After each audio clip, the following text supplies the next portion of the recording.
మీ మోకాల నొప్పులకు ఎటువంటి సర్జరీ లేకుండా ఎపియాన్ పెయిన్ క్లినిక్ అందిస్తున్న అత్యాధునిక చికిత్స. నమస్కారం అండి, డాక్టర్ మోవా శ్రీనివాస్ మాట్లాడుతున్నాను. నేను కార్డియాలజిస్ట్ని. హార్ట్ ప్రాబ్లం ఉంటే అది ఛాతీలో నొప్పి ఉన్నా లేకపోయినా ఎడమ భుజం నొప్పి వస్తుంది, ఎడమ చెయ్యికి అది ఎడమ చెయ్యి లాగుతుంది, లేకపోతే ఎడమ చెయ్యి నొప్పిలాగా ఉంటుంది. ఇలాంటిది బాగా ప్రజల్లో బాగా ఏంటంటారంటే ప్రాచుర్యంలోకి వచ్చేసినటువంటి సిమ్టమ్. వాళ్ళకి అసలు నిజానికి ఛాతీలో నొప్పి వస్తుందని కూడా వాళ్ళకి మర్చిపోయారు. ఎడమ భుజం నొప్పి, ఎడమ చెయ్యి నొప్పి వస్తే అది ఖచ్చితంగా గుండె సంబంధించినటువంటి నొప్పే అని వయసుతో సంబంధం లేకుండా అందరూ కూడా గుండె డాక్టర్ల దగ్గర రావడం జరుగుతూ ఉంటుంది. నా దగ్గరికి వస్తారు. ప్రతి డాక్టర్ దగ్గరికి పోయేటప్పుడు ఇవే కామనెస్ట్ ప్రాబ్లమ్గా ఇదే చెప్తుంటారు. సో గుండెకి సంబంధించిన నొప్పి మొదట వచ్చేది ఛాతీ మధ్య భాగంలో, ఎడం పక్కన కాదు, ఛాతీ ఎడం సైడ్ కాదు, ఛాతీ మధ్య భాగంలో వస్తుంది. పొట్ట పైనుండి ఛాతీ మధ్య దాకా, గొంతు దాకా, దవడ దాకా, పంటి దాకా ఛాతీ మధ్య భాగంలో వచ్చి అది ఎడమ భుజానికి కానివ్వండి, ఎడమ చెయ్యి లోపల భాగంలో కానీ పాకే అవకాశం ఉంది.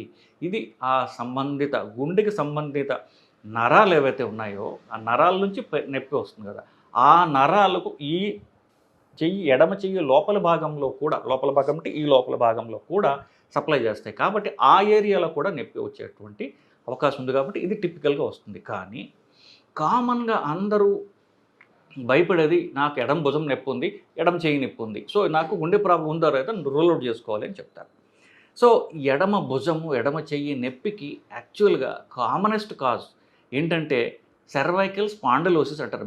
అంటే మెడకు సంబంధించినటువంటి ఈ వెన్నుముక ఎముకలు ఏవైతే ఉన్నాయో, బొమికలు ఏవైతే ఉన్నాయో వాటి మధ్యన నరాలు ఇరుక్కుపోయి వాటి నొక్కుతుంటే ఈ నరాలు కూడా ఎఫెక్ట్ అయ్యి ఆ నరాలు సప్లై చేసేటటువంటి ఏరియా ఏదైతే ఉందో అది నొప్పి పుడుతుంది. దీన్ని స్పాండిలోసిస్ అంటారు.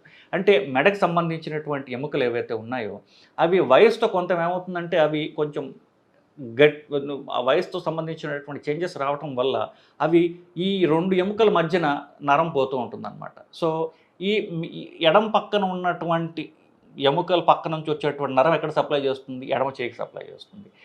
ఇట్లాగే మెడ మీద నుంచి వచ్చేటువంటి నరం కుడివైపు దేనికి సప్లై చేస్తుంది? కుడి చేయికి సప్లై చేస్తుంది. సో ఒకవేళ ఈ ఎముకల మధ్యలో వచ్చే నరం ఎడం పక్కన ఎఫెక్ట్ అయిందనుకోండి, ఎడమ భుజం నొప్పి వస్తుంది, ఎడమ చెయ్యి నొప్పి వస్తుంది. కానీ గుండెకి సంబంధించిన నొప్పి చెయ్యి లోపల భాగంలో వస్తుంది. ఆల్మోస్ట్ లైక్ మీకు చిటికెన్ వేలు ఆ ఏరియా వస్తుంది తప్ప బయట ఏరియాకి అంత కామన్గా రాదు.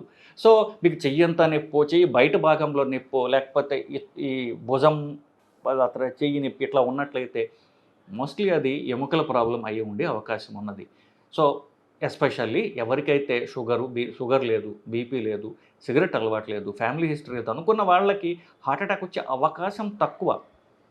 వాళ్ళకి ఎస్పెషల్లీ 60-50 ఏళ్ళు దాటిన తర్వాత చాలామందికి మెడ ఎముకల ప్రాబ్లమ్స్ కూడా చాలా కామన్గా వస్తుంటాయి. మెడ ఎముకల్లో ప్రాబ్లం రావటం, నడుము ఎముకల్లో ప్రాబ్లంలు రావటం, ఇవన్నీ కూడా సర్వసాధారణంగా జరుగుతూ ఉంటుంది. ఎస్పెషల్లీ బరువు ఎక్కువగా ఉన్న వాళ్ళల్లో ఈ ఎముకలు ఆ బరువు వల్ల ఎముకలు ఒకదాని మీద ఒకటి నొక్కుపోయి ఆ ఎముకల మధ్యలో ఉన్నటువంటి నరాల మీద రాపిడి పడి ఆ నరం సప్లై చేసేటటువంటి ఏరియా ఏదైతే ఉందో అది ఎఫెక్ట్ అవ్వడం జరుగుతూ ఉంటుంది. సో ఎడమ భుజం నొప్పి అన్నిసార్లు గుండెకి సంబంధించిన నొప్పి వల్ల కాకపోవచ్చు. అది ఈ స్పాండిలోసిస్ అంటే మెడ నరాలకు సంబంధించినటువంటి నరాలు ఎఫెక్ట్ అయ్యే అవకాశం కూడా ఉన్నది. అఫ్కోర్స్ ఈ నరాలు నొక్కుపోయి స్పాండిలోసిస్ వల్ల ప్రాణాలు పోవు. గుండె హార్ట్ అటాక్ వస్తే ప్రాణాలు పోయే అవకాశం ఉంది. ఇది మీకు ఒక ఐడియా కోసం చెప్తున్నాను. కానీ ఎడమ భుజం నొప్పి ఉన్నట్లయితే ఈసీజీ ఒక్కటి తీయించుకోండి సరిపోతుంది. ఈసీజీ ఖరీదైన పరీక్ష కాదు. 100-150 రూపాయల్లో మీకు ఎక్కడన్నా మీరు తీయించుకోవచ్చు.